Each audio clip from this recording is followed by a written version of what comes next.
Ilana. Hi, Dr. Becky, also known as Rebecca Kennedy. I'm obsessed. I'm so grateful. I'm so excited. This is way more like street cred, celeb currency to my best friends than other celebrities who are famous for whatever. Aww. I'm thrilled.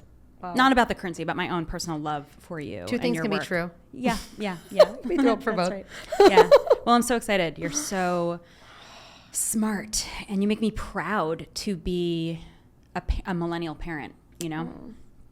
Well, that is like the nicest thing someone's ever said to me. So thank you. I will take that in. I feel like I've gotten better at that. I used to be like, oh, no.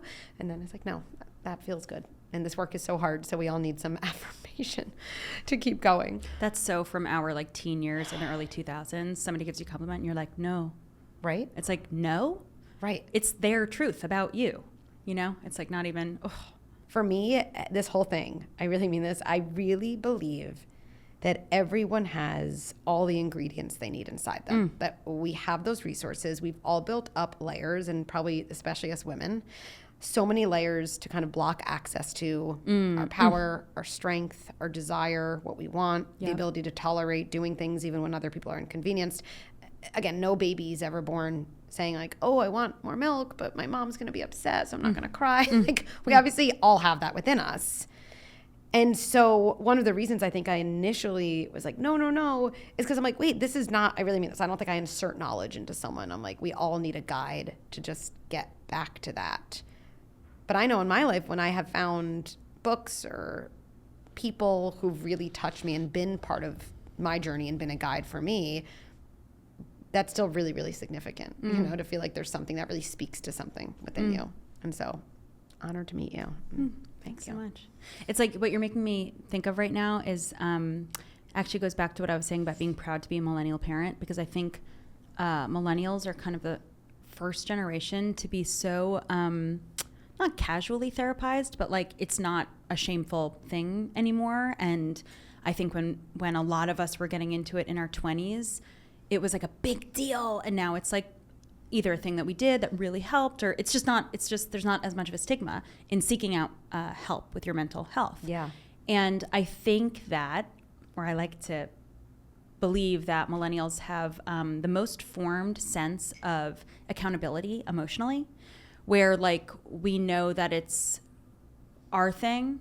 In fact, even complimenting you, that's my thing, because I need you to be the person that you are for me on Instagram. And I guess I also am hoping you like me. So I'm like, I really like you. You know what I mean? But I'm like, these are my things as well. Like it doesn't even, it doesn't necessarily mean that you, that I expect you to be the person that I think you are or something. It's like more of an offering. And I think that I like to believe that millennials are imparting this accountability and separateness from their children more than any generation before. Say more about that. You know, this like sort of like gentle parenting and you know, there's like sort of branding, but it's like gentle parenting. You mean parenting? It's been so harsh. It's been so harsh that, you know, it's supposed to be gentle. And what's harsh is like the societal structure around this cosmically magical experience we should all be free to and supported in enjoying as much as we possibly can. I just think that the accountability for like, those were my feelings, you know what I mean? And like my kid, you said something that my husband and I repeat all the time, is like, she's not giving me a hard time, she's having a hard time. Yeah. And while that phrase really helped me and helped us and helps us consistently, I think that you gave words to a sense that our generation is having more than before. Yeah. You know, in the 90s, it's like, knock it off! You know what I mean? And it's like, shut up back there, or whatever. And it's like, no, in fact, that parent is having a hard time. I now look back on, you know, those like 30-year-olds like struggling to raise their 2 or 3 kids in the isolated suburbs of wherever. But, you know, as a kid, not that my parents were like that, but that was the parenting culture in the 90s and 2000s when I was a kid growing up on Long Island. And it was like, these people like think we work for them. You know what I mean? And Well, what it's making me think is, yes, that classic harsh parenting that I do think has been, at least American parenting for like a very long time, right? Your kid acts out and you're like, go to your room, or you can't talk to me that way. And you kind of just, I often think you just get to vomit your own frustration onto your kid in the moment and call it discipline. I don't know, that's all it really is. Like, I don't want to feel the hard thing I'm feeling in this moment, so I'm just going to kind of make you feel that way instead. And we call it kind of discipline or keeping our kids in line, although it's just that would never be tolerated anymore, at least in like the workplace. I don't even think sports coaches really coach that way if they're trying to optimize, an athlete's performance. And when I'm asked often, like, Dr. Becky, at Good Inside, it seems like you guys don't really do punishments, which, by the way, I'm always like, well, of course I naturally scream them sometimes. It's just so natural to come out with them, but I never think it's effective.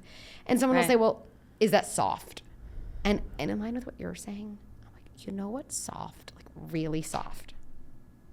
Your kid is tantruming, and that is enough to put you into a tizzy and say things that you don't even intend to follow up on and lose it in front of your child, right? Where, recently I was talking to a parent who's like, oh, my kid says, like, you're the worst dad. And I'm like, it's insane. I can't let him get away with that. And he was a sports person. I was like, imagine LeBron James being with a kid. And a kid's like, you're the worst basketball player. And LeBron's like, sorry, Becky, I cannot let that kid get away with that. You cannot say that to me. Right. Be like, whoa, LeBron. Wow. Right. Okay. Yeah. Like, is your self-esteem that fragile? Right. Just move on. Yeah. Right? Yeah. And I think anyone would say that's like pathetic. They would. Like, yes. You let this child eviscerate your power because of their words that they happened to say when they were feeling out of control because they don't yet have the skills to like manage that. Yeah. We would say that's soft, that someone was that able to be tipped over. But in parenting, we say that's like discipline, right? It doesn't make sense. You're so right. Like, we don't even like talk this way at work anymore. It's considered like in TV and film, these are considered toxic environments where people talk this way. Yeah, it's crazy. And I don't know if it's because kids just are the most vulnerable. They don't know what they deserve. They can't speak up for themselves, right? So if they did band together, they'd be like, this doesn't feel good. It also just doesn't make sense. You're not helping us become the adults you want to become. Right. But there are, I think, a number of adults now and parents who are saying, not only does that stuff not feel good to kids or adults, because we remember it not feeling good to us anyway, but it's not working. And there's a better way, and that better way, we don't have to go from one extreme to the other. Like, I feel like often it's like, oh, so you don't punish, so everything's okay. There's like so much space between those two extremes, right? No, that's not what it means. And I think it feels right. I mean, that's what happened for me. I was trained to teach every parent how to do punishments and timeouts and sticker charts. You were trained? Yes, as a psychologist. To do punishments and sticker charts? Yes. Oh. I know. Ew. And I have to admit, I always think admit can be upgraded to share. Admit is shame. Couples therapy, I'm finding myself admitting all these things, but share that's a nice swap. It can always be swapped. So I'm going to share that I was in this program. It was after my PhD where I said I want to work with parents. I'm getting a lot of referrals from parents. I think at the time I just thought, well, I should get more education. I always like learning. So let me go to the place that teaches people like me as a psychologist how to work with parents with their kids. And it was very esteemed. Everyone's like, oh my goodness, you got into this place, this program. And it was how to deliver timeouts, sticker charts, ignoring, praise. And essentially, I remember being very excited. That's the share. That's the sharing. I was very excited because I think the left part of our brain really lights up. It's so linear and logical that you're like, amazing. I'm going to reward the good to get more of the good. I'm going to, and this was the word. They said extinguish the bad to get less of the bad. And you never wondered, well, like, how are we raising humans? No one ever talked about that. Wait, extinguish. I'm like gagging on that word. I know. Why are you gagging on that word? It's literally reminding me of learning about the Holocaust in Hebrew school. It's scary. Because honestly, these systems like do extinguish parts of our humanity and like do extend to these violent structures we live among, beside, within. And that systemic dehumanizing, this is these parenting tactics that we've been taught for so long are an extension of that. So it's just like putting a very fine point on it for me, because it does not, this is a system that, and a curriculum that, curriculum in your literal specific sense, but also like I started in my like stand-up special, I talk about, developing early, and I started babysitting at 9 years old. And, even at that point, this curriculum about childcare that we've learned for so long is really dehumanizing. And it is aiming to make our children our employees. And it's sad. It makes me sad. I think the word dehumanizing just really sticks. That I just think about in my worst moments as an adult, like in my worst moments, the idea that someone is treating me kind of in a way that's consistent with seeing me as that worst moment, like I just must be that person, right? Is so spiraling. Like in your worst moments, you definitely don't need someone to throw you a party. That's, that one, oh, I love you when you're like this. But you need someone, and it's going to sound cheesy, who can set a boundary and stop you from self-destructing because you're not in a good place or making good decisions. You need someone to see the good inside you when you can't feel it for yourself. You need it. Like, we're relational beings. We all operate with people in some degree, definitely our kids, we're their mirrors. We reflect back to them who they are, and that's how they form their identity. And then their identity dictates their behaviors going forward. And so when they hit, and we're like, and by the way, all the words... You'll appreciate this. Someone's like, you're always so good at like acting out what parents shouldn't say. I'm like, I'm not really like acting it out. I'm just reliving the things I've said to my children. Like, not an actress. What's wrong with you? Go to your room. Your sister would never do this, right? Or you're like a sociopath. You don't even care about anyone. Okay, so there's that moment, but kids don't learn from moments. They learn from themes and patterns. And what a kid takes in isn't, wait, I think my parent just means that I can't hit and I just have to manage my anger. It's way too nuanced. They just think, like, the person I care about the most, who kind of knows who I am, they're my parent, they're my safest, most important adult, is looking at me like I'm an evil, awful, dehumanized person. And if that happens over and over, kids believe the way we look at them. Yeah. Yeah. The admission you were making when you shared about getting into this special program was that you were excited about this curriculum. Yeah. I was. I mean, when I was doing it, I think maybe I'm just talking about me.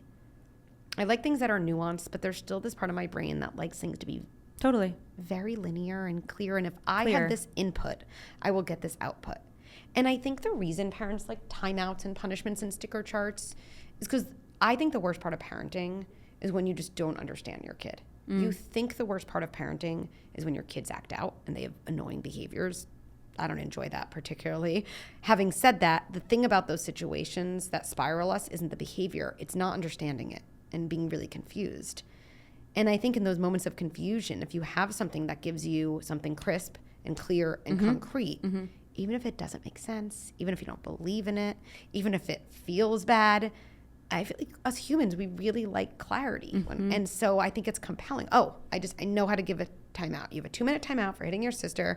You're not going to get your sticker. And then all of a sudden I'm like, oh my God, now they have a tantrum that they're not getting their sticker. But at least I feel like I know what to do. And I think through my own journey, what I realized is, wait, okay, parents need to know what to do. We all do. Nobody tells us what to do. The world tells us it should come naturally. I believe the only thing that comes naturally is how you were parented, which is often not the thing we want to repeat. And so what if there was a system that just felt better and more right and almost more healing, but was equally as clear and concrete? I mean, that's how this whole thing got started.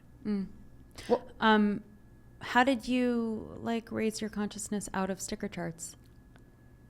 I mean, the truth of it was I delivered that method to parents for a little while in my private practice. I did. I get it. And then I had my first around the same time. I mean, I wasn't doing a ton of parenting work before I had my son. I feel like once I did, I was like, oh, wow, this is so hard. I want to do more of this work. And really it was the course of these months where I would be sharing with people what to do. And every couple sessions, something shifted. At first it was like, this is amazing. And I have clarity and I can tell them. And then maybe in a couple weeks, it was like, there's this weird feeling. It's only 5%. That's I don't know about this. And then that was 10%. And then truly the thing became so loud in me. I don't know if you've heard me say this before. It really, in some ways, was like this watershed moment where I said to these parents, I'm sorry, I don't believe anything I'm telling you. Woo. Really. Wow. And when I look back on that moment, the reason it feels important is because I actually didn't know what to tell them instead. And I said that to them. I remember being like, I'm going to do some thinking. Holy shit. And they were like, can we have our money back? I was like, definitely. Yeah. Please just don't write me a bad like Yelp review or something. Yeah. Wow.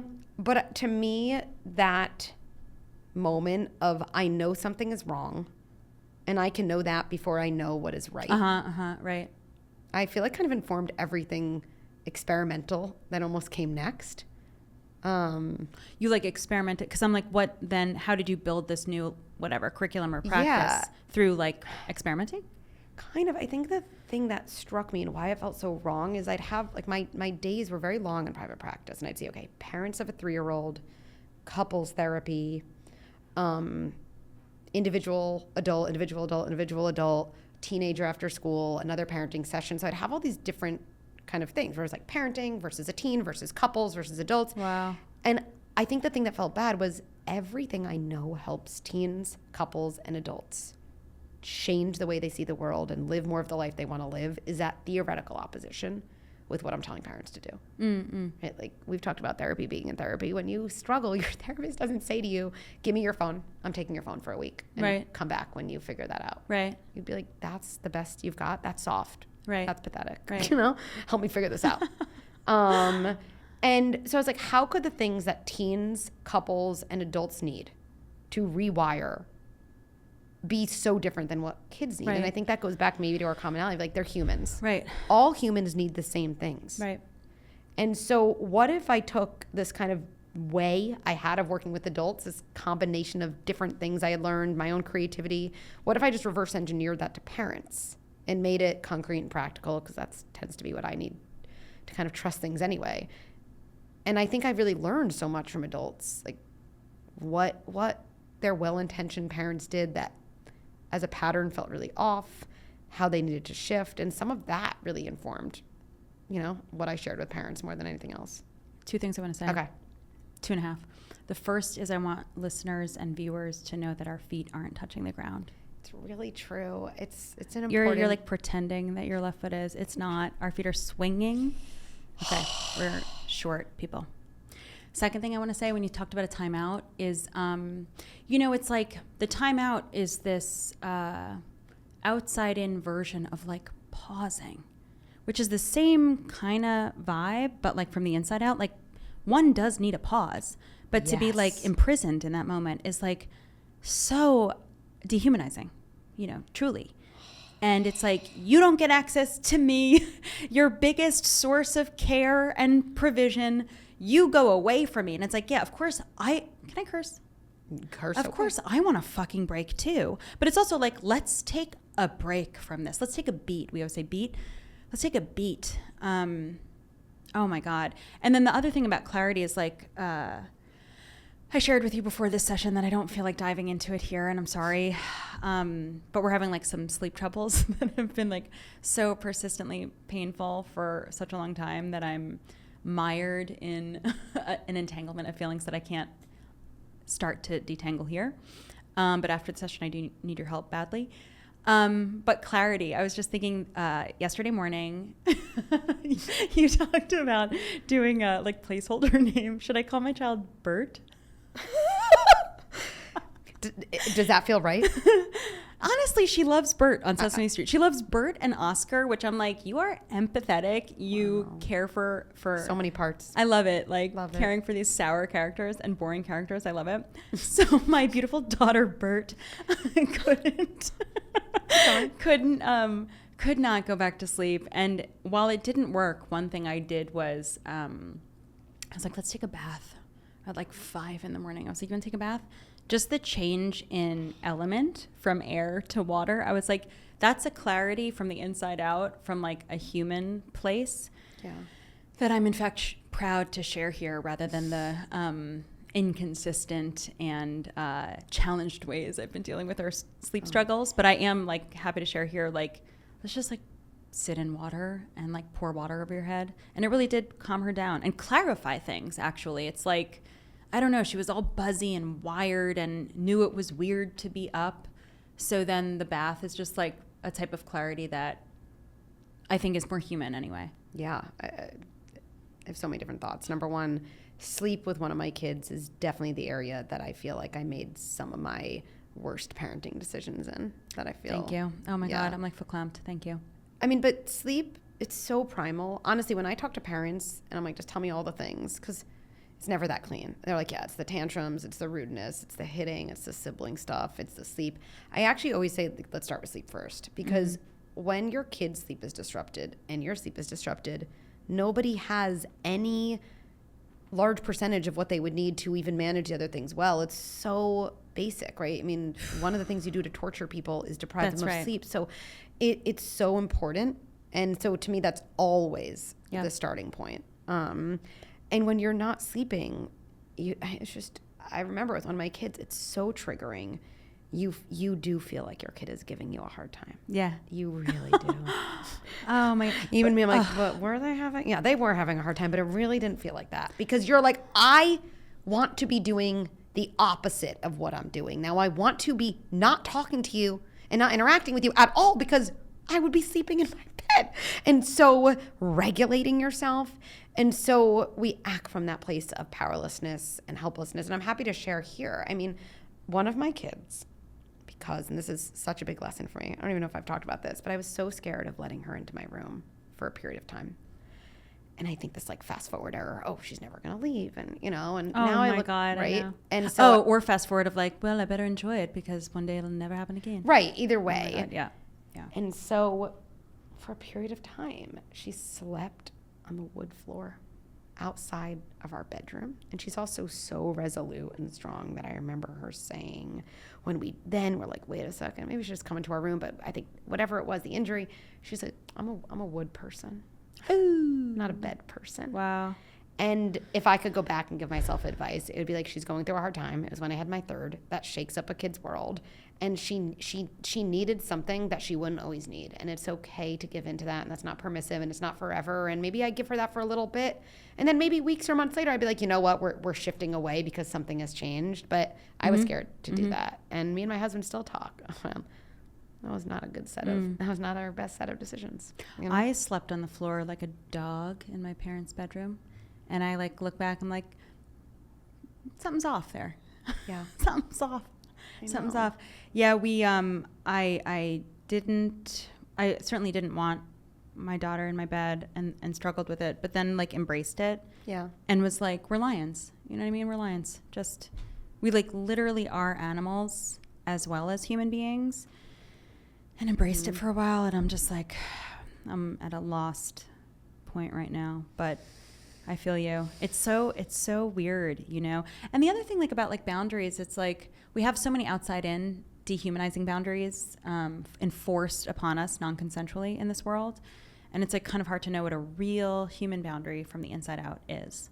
I was sharing with you that I'm in analysis. So it's like high frequency therapy 3 times a week, 45 minutes on the Diz. At 45 minutes, we out. Rebecca Kennedy, it's done. It is. And it has like enforced boundaries on me where I'm like, at first I was like, he hates me. He fucking hates me.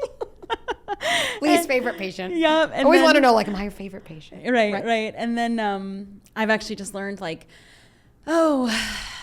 my doctor needs these boundaries in order to care. And I talked about it with him. I was like, I feel like you hate me. We like talk through it where it's like he needs these boundaries to care for me and his other patients. And whatever, like I've learned the feeling of receiving boundaries and thus how to enact them from the inside out myself through this psychoanalytic practice I've been in for 5 years, more than any other, I don't know, learning boundaries before or like never learning them early on. And it's really hard. It's really hard to hold a boundary. It's hard to know, talking about like letting a kid in bed or not, it's just like kind of hard to know in parenting. And there's such a high volume of like intense, immediate needs, high frequency, it's kind of hard to sort it out when you also have a job and like house to clean and stuff from your past that comes up to deal with. That's right. I mean, I want to double click on boundaries, because this is like, boundaries are my love language. And I think it's, of all the different kind of journeys I feel like I've experienced with parents, like learning what boundaries really are, what they're not, learning how to set them and hold them, right? Learning what to expect from others in response to your boundaries, right? Not so secret. Nobody likes when you hold boundaries, like, just because we all have reactions to not getting our own needs met. I do feel like it's so critical in parenting. And going back to our own past, so many of us growing up, I know for me this is true too, so much of how we formed our identity and our worth was kind of like looking out, noticing what people wanted of us, being good for other people, which is kind of the opposite of boundaries. And so I don't think any of us become moms and think, I'm going to have a hard time when my kid's upset with me. We're like, no, they're my kid. It's like, logically, you're like, they're going to be upset with me. But it activates something so much older than, you know, anything about parenting. What is it like for me to be grounded in what I want, even if other people don't want that of me? What is it like for me to get what I want while knowing it inconveniences someone else? Like, these are such old circuits that get activated in such big ways. I don't actually have trouble with Bert saying that she doesn't like me. She said this morning. She was like, I don't like you. And I was like, that's okay. Probably the psychoanalysis got me there. I started in 2020. So a couple years before I got pregnant, and I'm like really glad I did. It helped me with that. I'm not like offended, and I'm like actually so, you know, I was like a very good kid. I did not rebel very much. Really focused on what I could give as my worth to my parents, to my family. So I'm like really, I feel accomplished when Bert tells me she doesn't like me, or, you know, I like Daddy, I don't like you. And I'm like, cool, that's okay. That's okay to say. Totally get it. We're still going to do this thing, you know? That's not like what breaks me. It's honestly, and this is a big part of the sleep, like my ambivalence about separation, my separateness. I think it's like the heartbreak of how much love is pumping through me. It's like so heartbreaking. And it's also like, you know, when people who often have given birth before, like my friend had this, where like the walls of her uterus were like thin from the first assault of pregnancy and birth. It's almost like the walls of my heart are thin, just, you know, pressed. And it's like when the Grinch at the end is like the heart growing 3 times the size, and it breaks that box. And it's like Bert is now 3.5 years old, and it's like really, really outside of the baby era. And my husband and I are like, it's really starting to be like, fuck, this is so painful. Not even forget the horrors of the world, just like, it's heartbreaking. It's heartbreaking how, I don't know, the deliciousness. And like, I think what I struggle with is like almost feeling like seen and felt for how much I miss her when I'm leaving today, how much even though I'm having all these sleep troubles, gonna miss you tonight while I'm going upstairs. Because I actually came to love this like lion's den that we shared, and that was actually an extra bunch of hours we could get together if I'm not seeing you during the day. Yeah. I'm curious if this resonates, or if it's a cousin or not at all related, where I think about moments that have been hard with my kids, where I'm trying to think of an example, or again, maybe it's like a power struggle of, look, my youngest, I know I'm not going to get him to wear a coat because he's so strong-minded and so strong-willed. But to me, I want to make sure the coat is just in your backpack. Like, you might decide, especially when you're away from me and you don't see that I'm looking at you, that you're like, yeah, it's a good day for a coat. It's 20 degrees, right? So I'm just like, that's my job, is to put it in there. Right. And I think part of the power struggle is like, maybe on some level, I'm looking for him to say to me, I know you do this from a place of caring, and you just love me so much. Like, it's laughable. Like, he's definitely not going to say that to me. And it sounds cheesy, and it doesn't work all the time, but I know that if I do take a moment and say to myself, Becky, I know I'm doing this from a place of care, right? It doesn't mean I'm not going to get in a power struggle that morning, but it does help a little. It eases things from the inside out. Yes. From parent to child. I know one of the things I struggle with is I do feel like efficiency and relationship building are opposites. Because I think at night, one of the things, right, that comes up is you're like, I got to get my kid down. And part of it, not part of it, all of it, that makes sense. For me, there's like this many minutes that I could sit on a couch. 3 kids, well, especially as my kid gets older. I remember one of my friends saying this to me when their kids were a lot older, and it struck me as surprising, even though it's crazy. They're like, when your kids get older, they stay up later, and you don't like get those hours back. I was like, I never considered that. They stay up until 10. It's not like they go to school at 9 the next day. Like they just occupy more hours. I think about it all the time. Anyway, right? Go on. And so at night, you know, and I think especially with one of my kids who is just more oriented towards separation. That's all sleep is. It's separation. We always think so much about how kids separate at school and their routines and how we make them comfortable. That's when they're with students and a teacher in a room in the light with toys. At night, they're alone in the dark without anyone, and they do it for longer than they do during the day. So, by the way, I believe kids can learn to sleep independently from a place of capability and resilience and all the good things. So it's not a reason to say kids that can't sleep independently, but it's important to understand why they delay with a million stickers. And a couple days ago, I was talking to my 2 younger kids, and I said to them, I want you to each tell me one thing. That'll be like part of my New Year's resolutions. One thing that you really want me to do differently to be a better parent. Wow, true strength. Because I was like, they have good feedback, right? That's what we do. But that's what you do in work. 360-degree feedback, right? We take in all input. And my daughter said to me, okay, Mom, I know I always have to do one more thing at night. And she goes, that's just how I am. I'm always going to have to do one more thing. And I hate that you say to me, like, come on, let's go.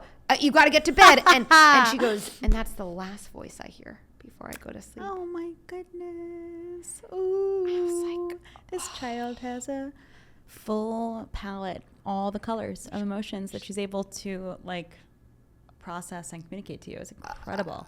And she's got my number. Yeah, because I think think at night, voice I hear. Kids need a little bit extra connection, and I know as an adult, I'm going for a little bit extra efficiency. Can we just shorten this? You know? And it's only been a couple days since she said that, but I did really take it in. I think one of the things that helps me be less efficient. It's just, Becky, this is like exactly what I should be doing. I have to get hyperbolic. There's nothing more important than this right now. I'm not in such a rush. Like, I don't know what I'm rushing to do, but it always feels like a rush. And like kind of my relationship, that connection with her, she needs an extra dose to separate, right? And it has been more pleasant, but it's been challenging. Talk to me a little bit about your journey when you became a mom around these things that feel not conducive with how we grew up. Boundaries, whatever self-care means to you, how you balance being a caregiver. You have so much love for your daughter. You also have love for yourself when those things feel conflictual, when they don't.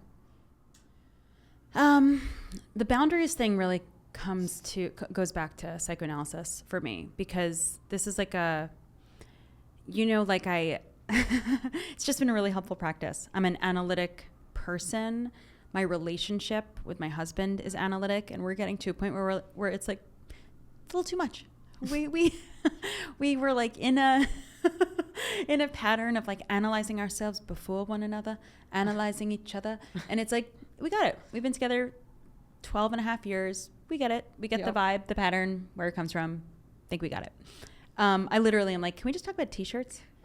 Just like the best soft t-shirt, like the one that moves the best. I just want to get like granular with stupid shit, please. Because we're also not like huge TV and movie film watchers. Like we literally talk and talk. So so it really is in my analytic practice that I have been like, just like reparented myself, repartnered myself. In a way that's super helpful. And like, I'm like reaching this understanding also with my sleep troubles. I like drew a boundary the other day. I was like, I literally can't do this. I can't do this anymore. I'm exhausted. It is mentally damaging. My brain is cotton candy Yep. and I can't do this anymore. So I struggle with boundaries. Yeah. I want to be super mom. What does that mean? Like for over a year, I've been like getting up every single night and I'm exhausted, and I have a not full-time job. I have like a career and I've been on tour. I did a 52 show tour, which is I filmed a stand-up special, Human Magic, for Hulu. That's streaming on Hulu right now. I put out a movie, Babes, also on Hulu. Hulu's got my number. And I'm like, how have I not, I haven't asked for help. And, you know, Bert calls mommy and I'm out of bed in less than a second. In 1/2 of a second, I'm mid-leap. And it's like, you know, this goes back to really old feelings of hoping that if I take care of others, I will then be taken care of. Yeah. Almost like a faith system. Yeah. Right? Like the way that different faiths have like what is really just superstition, almost like a superstition, you know? And I'm like, so I really struggle with boundaries and boundaries on myself, and I'm harsh. I want to share 2 different ways I think about boundaries. I personally always like to have the freedom to like define things in a million ways. It's just about what's useful. Great. Okay. The first, which has been the most helpful in my boundary journey, is just boundaries are what you tell others you will do, and they require the other person to do nothing. Ooh. Yes. Because one of the things I think, especially from parents, although I hear from adults, is I tell my kid in New York City not to press all the elevator buttons when we go into the elevator, and they don't respect my boundaries. That's so annoying. So annoying. That's crazy. So annoying. Oh my God, giving Eloise. Okay. Right? And if I think about boundaries as boundaries are what I tell my kid I will do, and kind of then their success would require my kid to do nothing, I would kind of say, oh, well, I'm not setting a boundary. I'm not telling my kid what I will do. And the success of it would require my kid not to press the buttons. But if a boundary success should have nothing to do with the other person, then that's not actually a boundary. Right. It's a request. We make requests of people all the time. But if something really matters to us, our power comes from our boundaries. And we give away our power all the time to like 4-year-olds, right?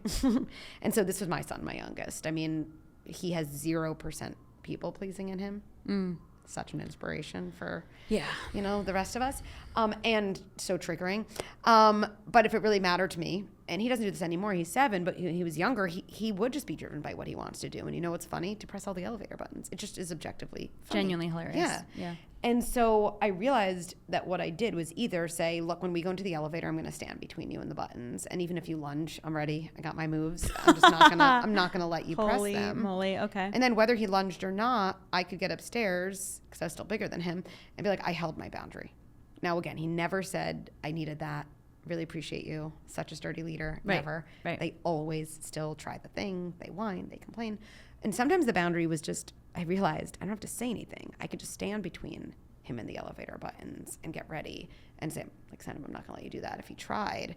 And again, I'm setting a boundary. And what I realized with this shift is, first of all, my win was not dependent on my toddler doing anything. It's just so powerless to feel like your wins as a parent are dependent on a like very not yet formed human being. Yep. Right? My win now was, because I remember talking to my friends about this, is like I felt really proud about these shifts, even though objectively someone looking at them would be like, your kid's being difficult. But I was like, oh no, like I'm playing the role I need to play.